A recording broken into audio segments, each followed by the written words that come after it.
ঘটিয়ে আনন্দ শোভাযাত্রা করা হচ্ছে। আনন্দ শোভাযাত্রা? কি বলছে সেনাপতি? আমি না এর নাম দিয়েছিলাম মঙ্গল শোভাযাত্রা, তাহলে কি করে সেটা হলো আনন্দ শোভাযাত্রা, তাও আবার আমাকে বাদ দিয়ে? তাও আপনাকে বাদ দিয়ে গেল হবে। দেখুন আপনি রয়েছেন শোভাযাত্রার সভাপতি।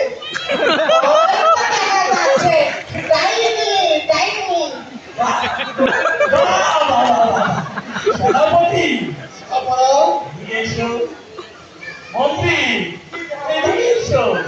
দেখো দেখো সর্বাগ্রে আমার চেহারার প্রতিকৃতি কি সুন্দর, কি সুন্দর কারুকাজ দিয়ে সাজিয়েছে ওরা।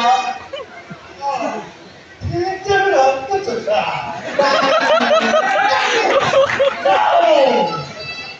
কিন্তু সেনাপতি, মহারাজ রাজ্যের প্রজারা আমার আসল চেহারা জানলো কি করে? সে কথাই জানাবো মহারাজ। 36 জুলাইয়ের পর আপনার প্রকৃত চেহারা এই রাজ্যের সকল প্রজারা উন্মুক্তভাবে চলে গেছে।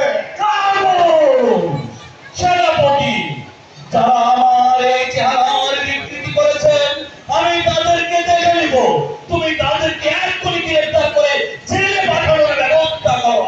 না জাহাপনা, সেটাও সম্ভব নয়। আপনি চাইলেই যখন তখন গ্রেফতার করতে পারবেন না। তুমি যদি আর একটা কথা বলো আমি তোমাকে আইনে করে পাঠানোর ব্যবস্থা করবো। সেটাও সম্ভব নয় জাহাপনা। ওই আইনের ভার এখন ইউসুফ মোহনের দখলে।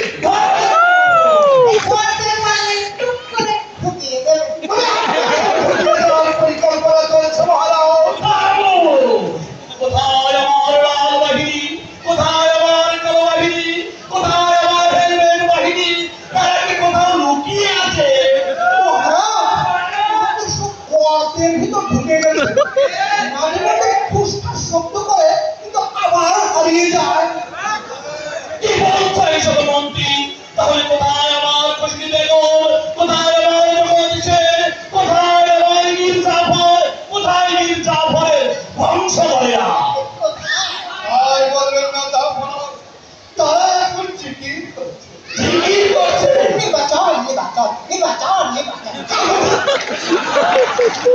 সেনাপতি, তাহলে কি আমার দিল্লি নবম রাজা কিছুই করতে পারছে না নির্বাচন নিয়ে? তাও আর না, উনি তো অনেক কিছুই করছেন। আপনি থাকাকালে যেই কথা উনি ভুলেও মুখে আনতেন না, যে নির্বাচনের কথা উনি দিন রাত বলছেন। নির্বাচন নির্বাচন মানে ইউসুফ রাজার নির্বাচন। শুনেছো সেনাপতি? আমার আপনাকে ভুলভাল বোঝানো হচ্ছে। মন্ত্রী মশাই, আপনি যদি চুপ না করেন তাহলে এখনই আপনি যথাযথ ব্যবস্থা করবো। আমিও ফেসবুকে স্ট্যাটাস দিয়ে জানিয়ে দিই। আমাকে আসল কথা খুলে বলো।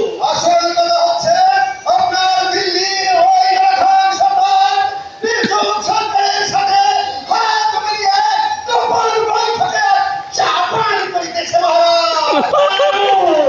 মাঝে মধ্যে লাল পানীয়। কি বলছো এসব? মহারাজ, খুশি খবর, দিল্লিকা সম্রাট শিপমেন্ট বন্ধ করে দিয়েছে। কিন্তু এতে কোনো লাভ হয়নি। না না, এ আমি বিশ্বাস করি না। মেনাপতি, মন্ত্রী, তাহলে কি আমার আর কোনো উপায় নেই বাঁচার? উপায় আছে মহারাজ, আমরাও চেষ্টা করছি। অনেকেই চেষ্টা করছে ভুলভাল বুঝিয়ে জনগণকে ইউসুফ রাজার মধ্যে খেপিয়ে তুলতে। তাহলে ওরা খেপে যাবে, আপনিও চট করে ঢুকে যাবেন মহারাজ। তাহলে সেটাই করা হোক।